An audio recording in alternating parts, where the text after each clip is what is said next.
이 부동산 등기는 아마 여러분들이 가장 이에 관심도 많고, 그 다음에 실제 생활에 굉장하게 밀접이 될 수 있는 분야입니다. 그래서 한번 보시는데 약간 실무적인 내용이 많기 때문에 순수한 어떤 이론적인 측면보다는 실무적인 내용이 많기 때문에 여러분들이 그냥 참조만 하시고, 그래서 다양하게 제가 판례도 너무 넣어놨고 표로도 많은 내용을 요약을 해드렸습니다. 그래서 중복된 부분은 가볍게 넘기도록 하겠습니다. 먼저 여러분들 한번 집을 한 번이라도 사보신 분들은 대부분 이제 부동산 등기제에 대해서 아실 겁니다. 그런데 이 부동산 등기는 보통 여러분들이 직접 하지 않고 법무사를 통해서 많이 하실 겁니다. 그래서 법무사가 다 이제 하게 되는데, 관심 차원에서 한 번씩 여러분이 직접 하게 되면은 부동산 등기제에 대해서 좀 더 많은 이해를 하실 것 같습니다. 그래서 혼자 하기는 요즘은 굉장히 어렵기 때문에 여러분들이 이제 법무사의 도움을 받아야 되는데, 그런 경우에도 한번 관심을 갖고 해보시기 바랍니다. 그러면 우리가 배우게 되는 이 부동산 등기라고 하는 게 뭐냐? 이 부동산 등기라고 하는 것은 등기관이 법정 절차에 따라서 등기부에 부동산의 표시와 부동산에 관한 일정한 권리관계를 기재하는 것, 또는 기재된 그 자체를 우리가 부동산 등기라고 합니다. 그래서 부동산 등기를 한 번도 안 띄워보신 분들은 먼저 이 수업을 들으시기 전에 잠깐 여러분들이 등기부를 한번 열람해 보시기 바랍니다. 자, 우리가 부동산 등기부를 열람하는 사이트는 어디가 있을까요? 자, 그게 여러분들 대법원 사이트. 자, 왜 대법원 사이트에 있는 거 아니? 등기부는 등기부를 관할하는 등기소는 법원 소관이기 때문에 그렇습니다. 그래서 대법원 사이트에 가시면 여러분들이 등기 부분을 열람할 수 있을 겁니다. 그래서 등기를 가서 클릭하시면 여러분들이 거기에 해당되는 이 주소와 번지수, 주소에 있는 번지수를 하고 여러분들이 결제를 하시면 열람은 500원이고 아마 등기는 교부는 아마 서류를 띄는 건 아마 800원일 겁니다. 그래서 여러분들 휴대폰으로 간단하게 결제할 수 있기 때문에 여러분의 자신의 집, 그래서 우리 아버지가 우리 집에 대해서 또는 다른 사람이 이 저당을 잡았는지 그러한 것까지 여러분들이 다 알 수 있습니다. 그래서 이러한 등기부를 한번 먼저 자기 집에 관한 것, 또는 자기 집이 아니면 자기가 사귀고 있는 사람이면 사귀고 있는 사람의 그 파트너를 그 집에 관한 것을 한번 열람해 보시면 그 집의 재력을 아마 측정 가능할 것입니다. 그래서 여러분들이 나중에 이러한 거 800원만 드려도 여러분들이 그 상대방에 관한 어떤 그러한 재산 상태를 열람할 수 있습니다. 그래서 한번 꼭 해보시고 수업을 계속해서 들으시기 바랍니다.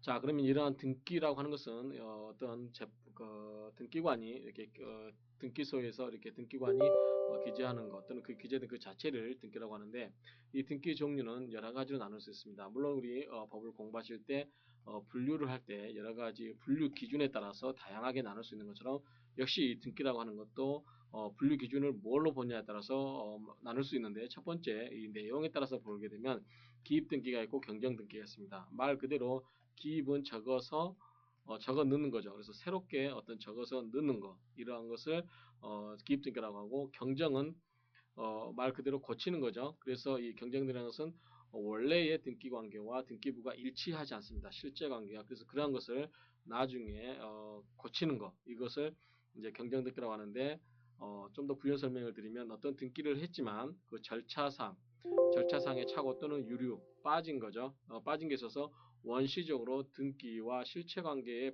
불일치가 생기는 경우, 이런 게 이제 경정 등기인데, 문제는 여기서 원시적으로, 그래서 처음부터 경정 등기라고 처음부터 오류가 있어서 실제 관계와 등기가 일치하지 않아서 그것을 고치는 등의 경정 등기고, 그 다음에 처음에는 맞았지만 나중에 후에 내용이 바뀐 경우, 이건 뭐냐면 변경 등기입니다. 그래서 여러분들이 이 경정 등기와 변경 등기는 구별을 하셔야 됩니다. 그래서 처음부터 내용과 어떤 내용의 실체적 내용과 등기가 일치하지 아니할 때 하게 되는 등기가 경정 등기.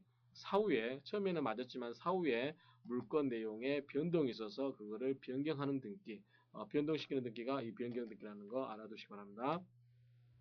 이 변경 등기 바로 나오는데, 등기가 행해진 후에 등기된 사항의 변경에 의해서 후발적으로, 원시적이 아니라 후발적으로 등기와 실체 관계가 불일치하는 경우 이를 시정하기 위해서 하는 등기가 이 변경 등기고, 회복 등기라고 하는 것은 없어졌다가 잘못해서 그걸 다시 회복시키는 거죠. 그렇죠? 그래서 부당하게 소멸된 경우 이것을 다시 부활시키는 경우가 회복 등기인데, 회복 등기는 이 두 가지가 있습니다. 말소 회복 등기와 멸실 회복 등기가 있는데, 여러분들이 그 개념을 좀 정확하게 이해를 하시기 바랍니다. 말소는 뭡니까? 이 등기부에서 어떤 사항에 대해서 이거를 삭제한 거죠. 말소. 이거를 등기부상에서 어떤 내용을 말소를 시킨 겁니다. 그러면 회복 등기는 이것을 다시 살려내는 거죠. 그래서 등기사항이 부당하게 말소된 경우 이를 회복하는 등기다. 그 다음에 그러면 이것이 그대로의 효력이, 종전의 효력이 그대로 나오는 거죠. 멸실 등기는 뭐냐면 이 자체가 없어진 겁니다. 등기부 자체가. 그래서 등기부의 전부 또는 일부가 멸실되어서 이를 회복시키는 등기. 그래서 말소는 어떤 사항이라고 그러죠. 어떤 구체적인 등기부 사항에서 어떤 특정한 사항이 없어진 것이 말소 등기. 멸실은 말 그대로 없어진 거, 이 등기부 그 자체 이런 것들이 없어진 거, 이런 것을 멸실 회복 등기라 한다. 그래서 이 말소 등기 내용을 보시면 등기에 대응하는 실체 관계가 없는 경우에 그 등기를 법률적으로 소멸시키는 경우. 자, 회복 등기는 이것이 없었던 것을 다시 회복하는 거지만, 말소 등기는 그 권리 관계가 실체 관계가 일치하지 않기 때문에 이것을 없애는 거죠. 그렇죠? 이러한 것이 이제 말소 등기인데, 권리의 변경 등기와 경정 등기, 말소 등기 한번 비교를 해보시면, 자, 말소 회복 등기를 할 때는 등기상 이해관계에 있는 제3자가 있을 때는 그의 승낙서 또는 재판서에 등본을 첨부해야 된다라고 하는 거죠. 그래서 권리관계가 있을 때는 그만큼 권리 회복이 등기부의 어떤 말소 회복이 제한이 되어질 수 있다라는 뜻입니다. 불법 말소된 근저당 설정 등기에 대한 회복 등기 절차 이행을 구하는 소송은 그 등기 말소 당시 소유자를 상대로 해야지. 이게 무슨 소리냐면, 자, A라는 사람이 등기부의 소유자였습니다. 자, 이 사람에 대해서 돈을 구워주고, 이 사람에 대해서 Z가 이 사람에 대해서 저당권을 잡았습니다. 그래서 여기다 저당권 설정을 했습니다. 저당권. 그런데 이게 이제 소유자가 A에서 B한테 갔다는 거죠. 등기가. 그랬을 때 이렇게 넘어갔을 때 이게 여기서 없어졌습니다. 그러면 이 Z는 현재의 소유자인 B형을 상대로 해서 이 저당권이 잘못 저당권 설정 등기가 말소됐으니까 이거를 다시 회복해 달라라고 할 때 이 사람한테 B한테 해야 될 것이냐 A한테 할 것이냐라고 문제인데, 여러분들이 기본적으로 마인드는 이 설정 당시, 즉 A한테 하는 것으로 이해를 하시기 바랍니다. 그래서 결론적으로 당시의 소유자라고 하는 것은 A죠. 그 등기 말소 당시의 소유자를 A를 상대로 말소 회복 등기를 해야 되는 거지, 현재 상대자인 B를 가지고서 등기 의무자로 이 사람에 대해서 등기를 청구할 수는 없다라고 하는 것으로 이해를 하시기 바랍니다. 자, 멸실된 경우는 부동산이 전부 멸실된 경우. 예컨대 등기부는, 우리는 등기부에 보면은 뭐가 있죠? 자, 토지가 있고 건물이 있죠. 예, 별개의 부동산으로 봅니다. 토지는 멸실이라는 개념이 없어질 수 없겠죠. 물론 유실이라고 하는 것은 없을 수도 있습니다. 바다에 잠긴다든지 그런 게 흙이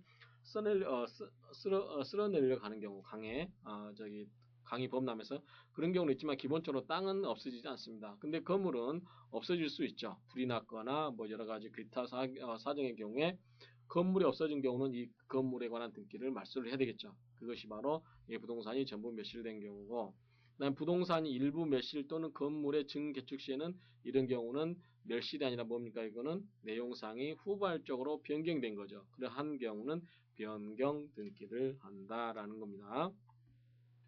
지금까지 이제 내용에 따라서 봤습니다. 근데 이번에는 등기의 형식이라든가 방법에 따른 분류를 보게 되면 주등기가 있고 부기등기가 있습니다. 그래서 여러분들이 이런 설명이 있지만,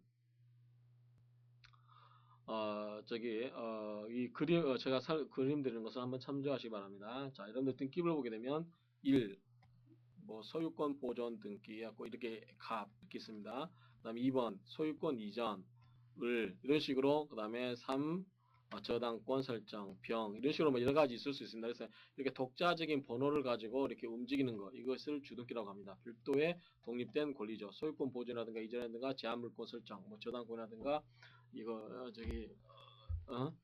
저당권 설정 같은 이러한 제한 물권 설정할 경우에 그러한 등기가 이렇게 주등기 또는 독립등기라고 할 수 있는 거고, 자, 부기등기라고 하는 것은 이 독립적인 번호를 갖지 않고 이 3번 하에서 3번에서 이게 없고 요것에 관련된 어떤 특정한 내용만을 기재하는 거, 이것을 부기 등기라고 합니다. 그래서 기존의 어떤 특정 등기의 번호를 그대로 사용하고 다만 이 번호 안에 뭐 3-1, 3- 이런 식으로 번호, 부기 몇 호라는 번호 기재를 붙여서 행하는 등기가 부기 등기다. 그래서 소유권 이외 권리의 이전 등기, 그 다음에 환매 특이하게 등기, 권리질권, 전세권, 지상권 이러한 것은 저당권 설정 등기 등은 부기 등기에 의하는데, 이건 여러분들이 현재 와서는 지금 현재 여러분들이 이 말에 대해서는 잘 이해가 안 될 수도 있습니다. 왜냐하면 우리가 이런 내용을 배우지를 않았기 때문에 권리질권이라든가 전세권, 지상권 이런 개념은 이해를 못하지만, 그래서 여러분들이 이 단계에서 알아주셔야 될 거는, 자, 주등기 사항은 뭐고 부기등기 사항은 무엇이다, 이렇게 이거를 알아두실 필요는 없습니다. 지금 현재 단계에서는. 나중에는 알아두시겠지만 현재 상태에서는 그렇다는 거. 그래서 여러분들이 여기서 알아두셔야 할 것은 개념, 그래서 주등기가 뭐고 부기등기가 뭐다, 이 정도만 이해하시면 됩니다. 자, 등기의 효력에 따른 분리인데, 자, 등기는 본등기가 있죠. 그럼 본등기라고 하는 것은 종국등기라고 하는 건데, 본래의 등기를 함으로써 효력이 발생하는 등기죠. 그래서 기입, 변경, 경정, 말소, 회복, 필실 이렇게 하게 되면 그 기입하면 새로운 권리가 나타나고, 변경은 변경된 대로의 그 권리가 나타난 거죠. 그렇게 원래의 본래 등기가 있고 예비 등기가 있는데, 가등기가 있고 예고 등기가 있습니다. 자, 예비라고 하는 것은 무언가를 준비한다는 거죠. 말 자체가. 그래서 가등기는 뭘까요? 자, 우리가 소유권 이전 가등기.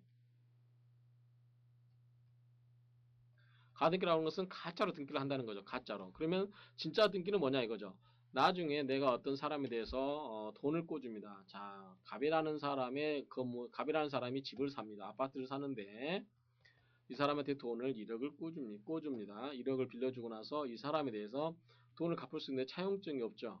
차용증을 써도 되지만 그런 걸 하지 않고 뭐냐면 이 등기부에다가 갑을 상대로 소유권 이전 가등기를 해두면 됩니다. 그래서 이 사람 돈을 갚지 않으면 그 소유권 이전 가등기에 의해서 의사표시에 의한 소유권을 나한테 이전해달라고 하면 그 소유권이 그 자체가 을한테 넘어오게 됩니다. 이러한 것이 가등기인데, 이 자체 넘어가는 거, 이것이 바로 본등기죠. 이거를 예비하는 거죠. 가등기라고 하는 것은. 예고 등기는 뭐냐면, 자, 이렇게 권리의 발생이라든가 이런 것에 문제가 생겼을 경우에, 자, 이것이 무효다라고 하던 소송이 제기된 경우, 이런 경우에 수소법원이라고 하죠. 소송을 받은 법원은, 이 법원은 이것을, 자, 이에 관한 분쟁이 생겨가지고 이 권리에 대해서 분쟁이 생긴 경우에 만약에 원래 주인이 패소하게 되면 이것을 권리를 잃어버릴 수도 있으니까 조심하시오라고 해서 제3자한테 소송이 진행 중인 것을 알려주는 겁니다. 이게 바로 예고등기죠. 그래서 권리의 어떤 그 사람이 승소하냐 패소하냐에 따라서 권리관계가 뒤바뀔 수 있다는 것을 알려주는 겁니다. 미리서 예고하는 거죠. 그래서 이 예비등기는 가등기와 예고등기가 있는데, 이것은 본등기의 어떤 징조를 알려주는 것이다. 이렇게 이해하시기 바랍니다. 자, 좀 더 부연 설명되고 있는데요. 자, 전국등기는 물권 변동의 효력을 발생하는 거죠. 그 다음에 등기 본래 효력입니다. 물권 변동의 효력을 완전히 발생케 하는 등기다. 그 다음에 예고 등기와 가등기를 제외한 모든 등기가 전국등기다. 그래서 이 예고 등기와 가등기가 뭐다? 이거는 본등기에 대비되는 개념이다. 라고 이렇게 이해하시면 됩니다. 자, 예비 등기는 방금 말씀드린 것처럼 본래의 권리 변동을 효력을 갖지는 않습니다. 다만 그에 기해서 본등기를 했을 경우에만 그에 관한 어떤 효력이 발생하는 것, 이렇게 하는 겁니다. 그래서 예비 등기라고 하는 것은 말 그대로 본등기를 예비하는 것이다 라고 이해하시면 됩니다. 자, 등기 본래 효력인 물권 변동과는 직접 관계가 없고 다만 예비적으로 이에 대비해서 하는 등기다. 자, 먼저 가등기라고 했죠. 아까 제가 말씀드렸는데 순위 보존을 위해서 청구권을 공시하는 등기. 자, 후에 요건을 갖춰서 본등기로 하게 되면 본등기 순위는 가등기 순위로 된다. 이게 무슨 말이냐면 좀 설명을 드리겠습니다. 자, 이렇게 등기부가 있는데 갑의 소유권을 이전을 했습니다. 아까 그래서 이거를 제가 나승성으로 돈을 1억 원을 빌려주면서 제 앞으로 해놨어요. 소유권 이전 가등기를 해놨습니다.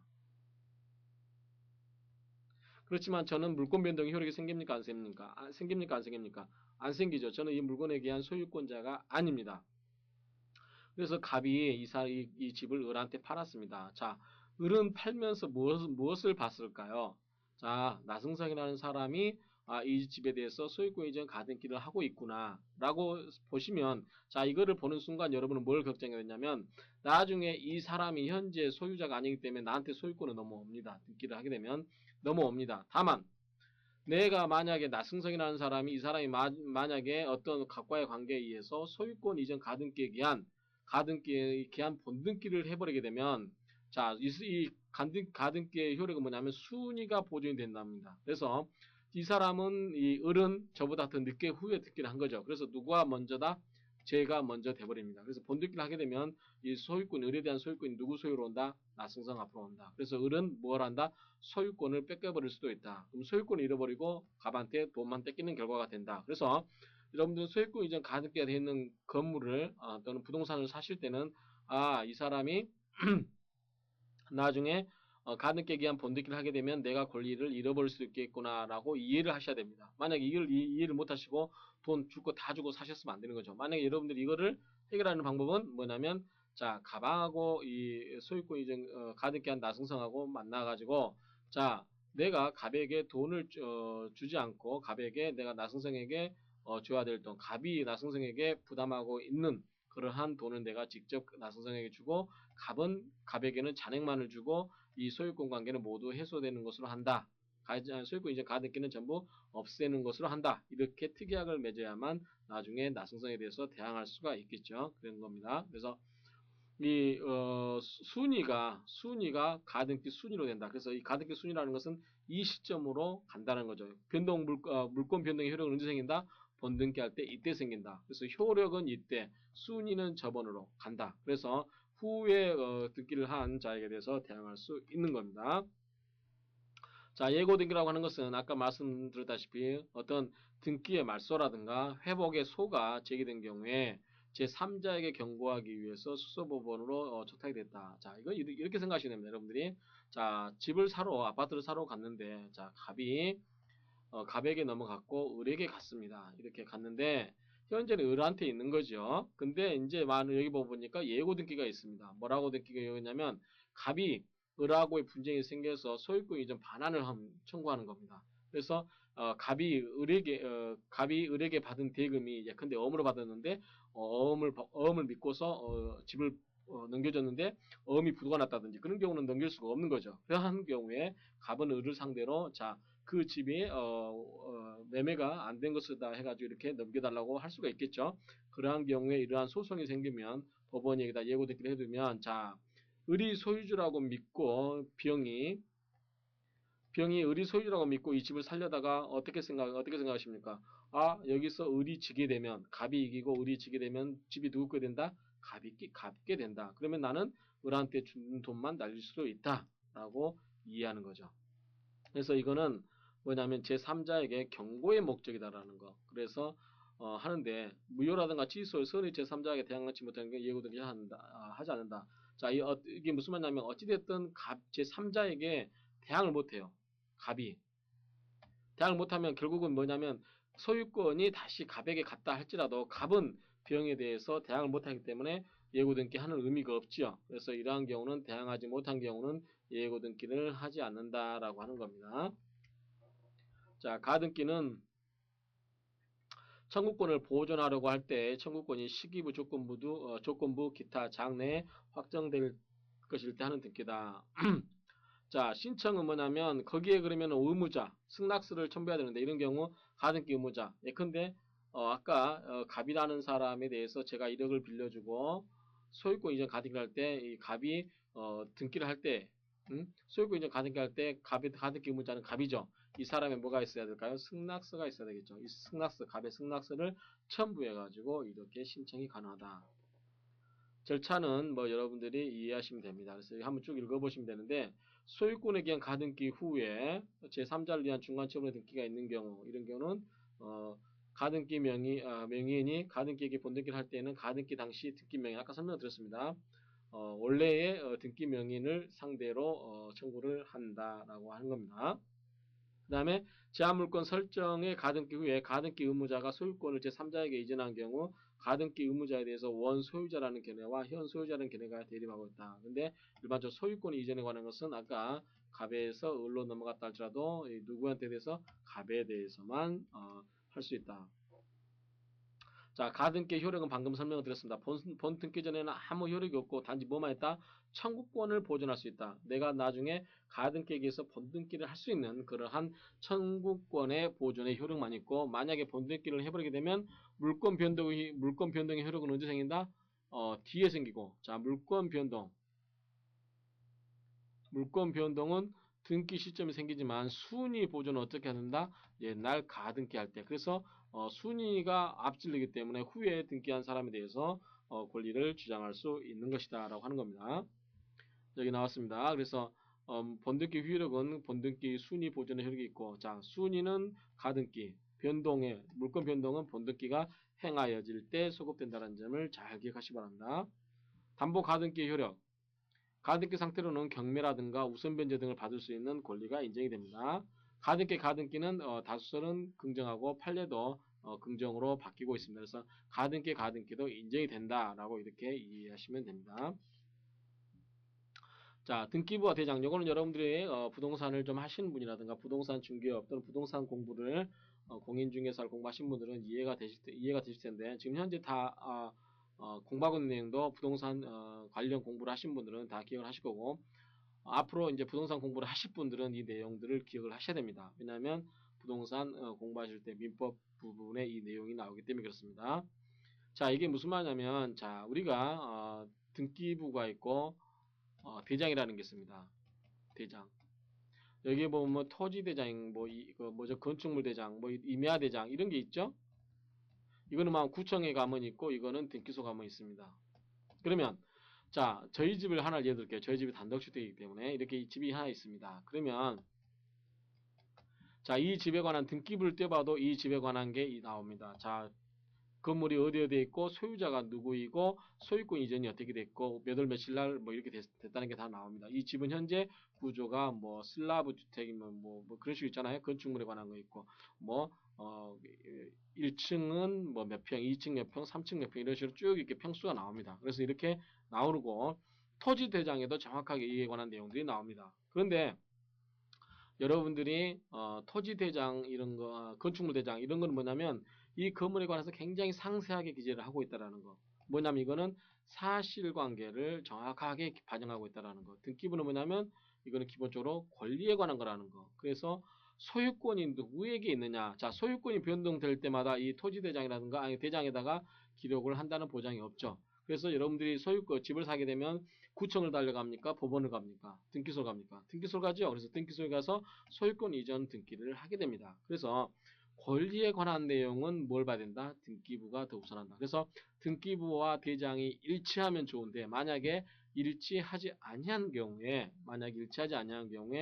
권리에 관한 사항은 등기부하고 대장이 서로 다를 경우는 누구다? 등기부에 기재되어 있는 내용이 우선 적용이 된다. 그리고 뭐 건물의 면적이라든가 이런 사실관계 있잖아요. 평수 또는 구조 이러한 것은 등기부의 내용보다 이 토지대장의 내용을 더 우선하게 된다라고 하는 겁니다. 그래서 이렇게 되는데 자 물적 편성주로해서 1부동산 1용지 원칙이다. 그래서 부동산 하나에 용지를 두게 되어 있습니다. 다만 뭐가 있냐면 자 단독주택 같은 경우 문제가 없죠. 이렇게 건물 하나에 그 1부동산 하나씩 둔 겁니다. 1부동산에 1용지를 하나씩 두는데 아파트는 있죠. 아파트는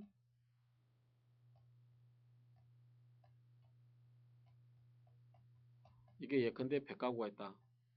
여기는 A동 101호부터 쭉 있죠. 여기는 A동이 있고 B동이 있고 쭉 있을 수 있는데 이러한 경우에 전체적인 구조를 하나에 나타내고 하나에 나타낸 게 있고 나머지 부분에 대해서는 권리관계만 표시를 하는 부분이 있습니다. 그래서 어찌됐든 이렇게 하나를 나타내고 다만 예외적으로 구분 건물 구분 건물 소유라는 게 뭐냐면 이 건물이 통째로 하나지만 각각의 동수 하나에 뭐가 있습니까?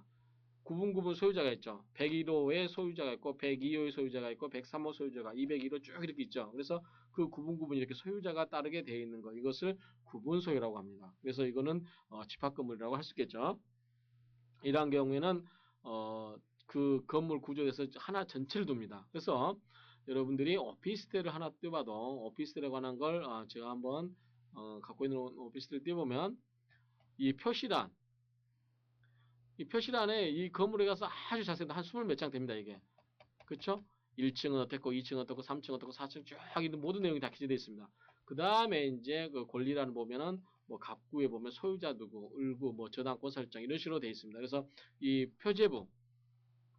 표제부는 굉장히 내용이 많고 요거는 공통된 겁니다. 이 건물 자체에 대해서는. 다만 이제 구분 하나하나 101동에 관한 권리자는 누구, 뭐 이렇게 102동에 관한 권리자는 누구 이런 식으로 구분 건물에서는 이러한 표제부 전체적인 표제부가 있고 구분한 게 있다는 거. 이것도 여러분들이 띄워보시기 바랍니다. 예컨대 하나 예를 들시면 여러분들이 이제 이런 오피스텔을 갖고 있지 않으신 분들을 위해서 하나 예를 들면 서울 여러분들 ELP에서 제가 한번 저기 전화 수소문해 가지고 한번 아는 사람을 수소문해서 가져와 봤습니다. 그래서 한번 참고로 띄워보시라고. 프린트는 많으니까 그냥 화면상으로 보시기 바랍니다. 서울 관악구 남현동 1061에 18 부가 여러분 등기부 용지를 보시면 자 등기번호가 나옵니다. 그 다음에 표제부가 나옵니다. 표제부는 뭐냐면 그 건물에 관한 상태를 나타내는 거죠. 예컨대 뭐 면적이 어떻고 뭐 지번이 어떻고 막 이런 다 상태를 나타냅니다. 그 다음에 갑구가 나옵니다. 갑구는 뭐냐면 이건 뭐냐면 소유권에 관한 내용입니다. 그래서 소유자가 어떻게 이전됐는지 소유권이 어떻게 이전됐는지 그러한 내용을 표시하는 거고 그 다음에 을구는 뭐냐면 저당권 즉 제한물권에 관한 겁니다. 제한물권 그래서 소유권 이외의 권리관계를 표시하는 게 을구다. 그래서 이건 여러분들이 반드시 한번 띄워보시기 바랍니다. 여러분 집이라든가 아는 여러 가지 다른 사람의 주소를 열람해서 띄워보시면 여러분들이 이러한 등기부를 잘 이해할 수 있습니다. 그래서 여기 자세하게 표시를 해드리는데 난 등기번호, 표제부, 갑구, 을구 이렇게 있다라는 거. 그래서 이건 여러분들이 반드시 한번 띄워보시기 바랍니다. 띄워보시면 다 이해됩니다. 대장과 대장도 아까 설명했죠. 토지, 임야, 건물 대장 이런 게 있는데 자, 이건 아까 제가 설명드렸죠. 대장과 등기부의 관계에서 등기부의 표시란에 기재되는 사항. 자, 등기부에 표시되는 기재사항과 대장에 표시되는 기재사항은 반드시 일치하지는 않습니다. 누가 더 자세하다? 대장에 기재되는 게 더 자세하다. 그래서 대장은 뭐다? 여러분들 구청에서 나와서 그 건물 준공검사할 때 그 건물에 관한 내용을 다 기재를 하죠. 그러니까 누가 더 믿을만 합니까? 등기소 공무원이 나와서 여러분들 나중에 그 등기소 할 때 형식적 심사주입니다. 심사주의 형식적. 그냥 서류가 맞는지 안 맞는지 그것만 검사합니다. 여러분들 등기소 등기관이 나와가지고 그 건물에 관한 구조라든가 이걸 다 확인합니까? 그렇지 않습니다. 근데 구청은 뭡니까? 중공검사 같은 거 하려면 다 나오겠죠. 그래서 그러한 사실관계, 표지협에 기재되어 있는 그러한 표시란에 기재되어 있는 그러한 사실관계는 누구 정보가 더 믿음직하다? 대장의 정보가 더 믿음직하다. 그래서 대장은 토지, 임야, 건축물 이런 거 다 해당됩니다. 그 다음에 권리 변동은 갑구 을구는 뭐다? 이거는 권리관계죠. 이거는 누구의 말을 믿어야 된다? 이때는 법원의 말을 들어야 된다. 그래서 등기부는 법원 등기소에서 하게 된다. 그래서 이러한 권리관계는 더 엄격하게 한다. 그래서 생각해 보시면 건물 준공검사 맡을 때는 어디 갑니까? 구청. 여러분들이 땅을 사고 팔거나 건물을 사고 팔게 되면 여러분들이 등기소 갑니까? 소유권 이전합니까? 법원에 갑니까? 법원에 등기소에 가서 그걸 합니다. 보통 법무사가 하긴 합니다만 그러한 경우를 기준으로 한다면 어느 정보가 더 믿을 만한지 다 판단하실 수 있을 것입니다. 자, 등기사항은 뭐냐면 당사자가 등기를 신청할 수 있고 또 등기관이 등기할 권한을 가지게 되는 사항이다 하는 건데 자, 등기법상 부동산 등기법이라고 했는데 그런 부동산 등기법상 등기사항은 뭐가 있느냐 자, 부동산 중 토지와 건물 두 개가 있습니다. 그래서 여러분들이 이제 등기부를 띄워보시게 되면 거기에 이제 두 번이 결제가 됩니다. 하나는 뭐냐면 토지에 관한 걸 띄워보는 게 있고 하나는 건물에 관한 게 띄어 있습니다. 건축물. 그래서 이 두 가지를 결제를 하게 되면 원하는 정보만 따로따로 볼 수도 있다는 거. 근데 보통은 이제 토지와 건물을 다 보게 되겠죠. 그런 문제가 있다는 거. 그다음 등기되어야 될 권리는 뭐냐면 부동산 소유권, 지상권, 지역권, 전세권, 저당권. 그냥 여러분들이 그냥 이런 것은 있다라고만 이해하시면 됩니다. 아직 이런 부분에 대해서는 여러분들이 공부를 하지 않았습니다. 부동산 임차권, 환매권, 권리질권, 가등기 이러한 것들이 다 이 부동산에 등기해야 될 권리다. 자, 등기 청구권이라고 하는 것은 자, 여러분들이 집을 샀습니다. 근데 갑이 을한테 아파트를 하나 샀습니다. 하나 샀는데 3억을 주었습니다. 그 다음에 이 을은 뭐 해야 됩니까? 이 사람한테 자, 갑은 3억을 주고 집을 넘겨받았습니다. 가서 집을 살았습니다. 그러면 이게 관한 게 다 물권 변동이 됩니까? 아니죠. 우리가 동산에서는 당사자의 의사표시, 즉 물권을 넘겨주겠다는 플러스 물권을 넘겨주겠다는 의사표시 플러스 뭐가 있었죠? 인도, 실제로 넘겨주는 거가 있었고 부동산보다 내가 너한테 물건을 팔겠다 또는 물건을 어떻게 해주겠다 플러스 뭐가 있어야 된다? 등기를 해야 된다라고 했죠. 그러면 자, 갑은 을에 대해서 뭘 해야 됩니까? 자, 이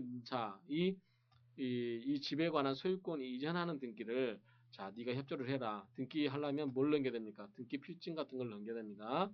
뭐 인감, 여러 가지 서류를 협조를 해줘야 됩니다. 갑한테. 그래서 이러한 경우에 갑이 을에 대해서 야, 자, 등기를 내가 신청할 테니까 여기에 관한 여러 가지 어떤 서류 같은 걸 갖추어서 나에게 협조를 해라라고 하는 게 등기 청구권입니다. 그래서 등기 청구권은 이제 보통 갑이 되는 게 원칙이겠죠, 그렇죠? 근데 을은 청구권이 없냐? 있을 수 있습니다. 어떤 경우냐면 자, 갑이 자기 재산이 많습니다. 그래서 만약에 이 을의 재산까지 가져오게 되면 주택이 2주택이 됩니다. 그럼 여러분들 뭐가 있었죠? 중과세가 되죠. 또 3주택이 된다. 그럼 이거는 중과세가 더 됩니다.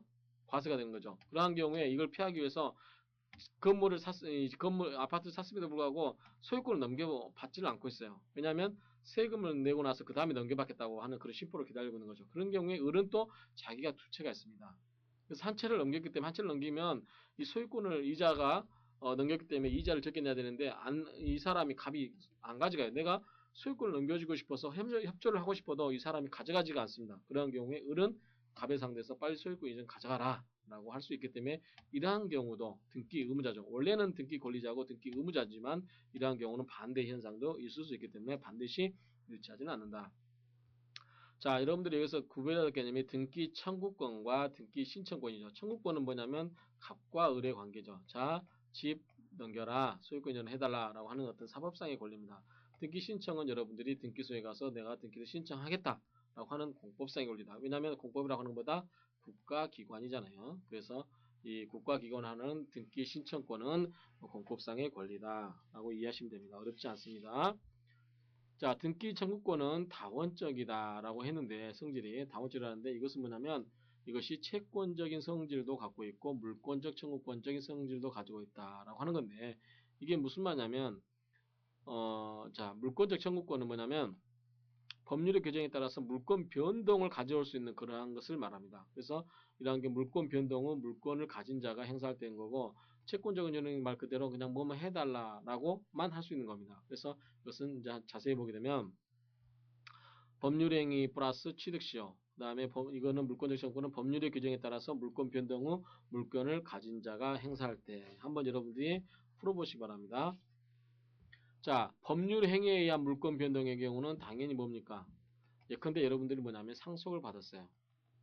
상속.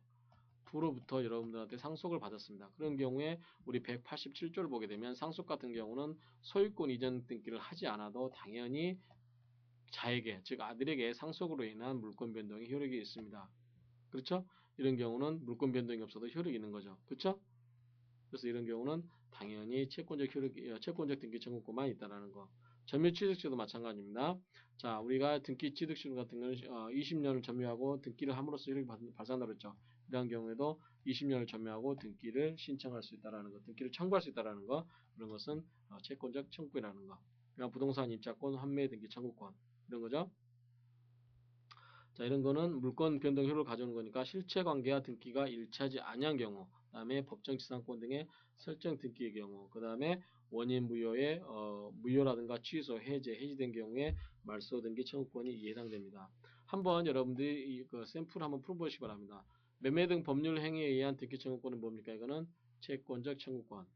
실체 관계와 등기 관계에 일치하지 않는 경우는 물권적 청구권. 그 다음 취득 시효에 의한 등기 청구권은 채권적 청구권. 이것은 자, 권리를 주장할 수만 있으면 이거는 채권적 청구권이죠.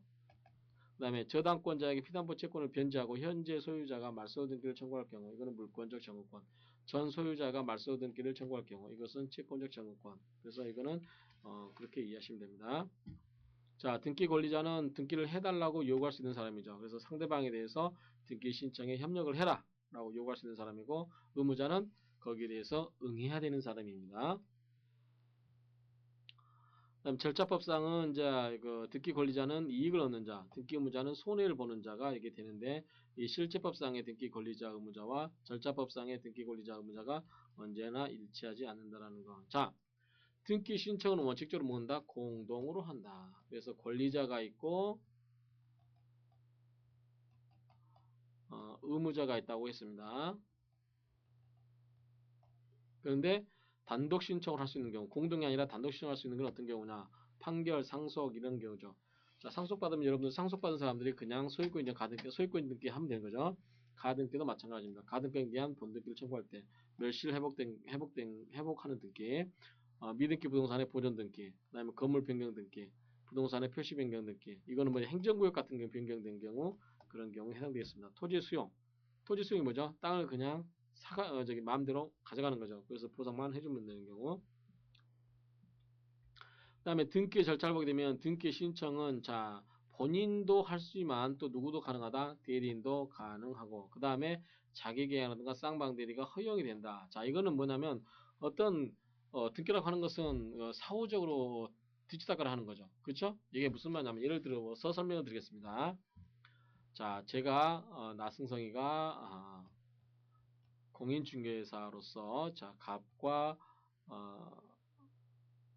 을로서 이렇게 대리를 하는데 물론 이제 제가 갑의 대리이면서 을의 대리인 경우도 이렇게 할 수가 있습니다. 이런 경우에 자, 이게 뭐냐면 쌍방대리죠. 예, 갑과 을을 두 사람 다 대리한 겁니다. 마찬가지로 갑이 어떤 물건을 팔아다고 했는데 나승성이가 제가 그냥 이거를 제가 당사자가 돼버리는 겁니다. 그 뭐냐면 이건 자기 계약이 됩니다. 어떤 제3자를 맺어줘야 되는데 이 사람이 아주 급하게 싸게 파는 걸 알고서 내가 사겠다. 그래서 더 후려칩니다. 갑한테. 더 물건을 싸게 팔아야 된다. 살 사람이 없다. 라고 거짓말하면서 제가 계약을 체결해버리는 거죠. 이게 자기 계약이고 쌍방대리는 갑과 을을 계약을 체결하면서 이제 하는 경우 이게 쌍방대리인데 원칙적으로 이걸 허용하지 않습니다. 왜냐하면 이 경우에는 갑이 나승성한테 손해를 입을 수가 있고 이런 경우는 갑과 을이 둘 다 나승성한테 손해를 입을 수도 있습니다. 그래서 이런 게 원칙적으로 허용이 되지 않지만 등기라고 하는 것은 실체관계에서 돈을 다 주고 끝난 다음에 다시 단지 이제 권리관계를 확정하기 위해서 서류상으로만 작업을 해주는 거잖아요. 그렇죠? 그러한 경우에는 뭐 그 사람들이 그 서류 신청을 대신 해준 사람들이 굳이 거기에 대해서 뭐 이해관계가 있거나 뭐 거기서 어떻게 해볼 수 있는 경우가 없습니다. 그래서 그러한 경우에는 등기에서 등기 신청할 때는 이 대리인한 등기 신청도 가능하고 자기계라든가 쌍방대리도 허용이 된다라고 하는 점이 좀 틀리죠. 그다음 대신청은 채권자는 채무자의 등기 신청권을 대의 가능하다라고 하는 겁니다. 그래서 이게 이제 이거는 뒤편에서 나오니까 그때 설명을 드리겠습니다. 자, 등기 신청이 필요한 서면은 여러분들이 이거는 이제 굳이 아실 필요도 없고 할 필요도 없습니다. 여러분들 실제로 나중에 부동산을 사가지고 이제 소유권 이전 등기를 하게 되면 여러분들이 이제 공인중개사라든가 법무사에서 다 알려줍니다. 특히 여러분들이 이제 한 가지 재밌는 거 뭐냐면 인감증명은 아마 여러분들 부동산 매도용이라고 딱 하나 그 용도를 쓰게 돼 있죠. 그 위에는 용도를 쓰지 않는데 이 부동산 매도용은 반드시 인감증명 뛸 때 하나 써야 된다는 거. 두 번째는 등기 필증이라는 게 있습니다. 그래서 여러분들이 등기 필증이라는 것은 등기가 다 끝 마친 다음에 그 등기 필증을 줍니다. 그래서 등기 필증을 갖고 있는데 여러분 집에 보시면 등기 필증이 다 있을 겁니다. 만약에 집을 갖고 계십니다면 만약에 이게 없다 라고 하면 등기 필증이 없겠죠. 그러면 자, 이 등기 필증을 넘겨줘야 하는데 이게 분실됐어요. 그러면 대법원 등기소에 가서 자, 등기 필증 또 하나 만들어주세요 라고 할 수 있을까요? 없습니다. 그래서 이런 경우는 몇실되더라도 재교부가 안 되고 단지 어떻게 된다 이런 경우는 두 명의 보증인이 이것을 이제 써가지고 법무사라든가 사람들이 써가지고 이 서류를 다시 해서 넘깁니다. 그런 걸로 하지. 이 등기 필증은 절대 재교부가 되지 않는다. 그래서 등기 필증은 재교부 될 수 있다라고 하면 틀리는 문장이 되겠죠. 자, 등기관은 아까 이야기한 것처럼 형식적 심사주의.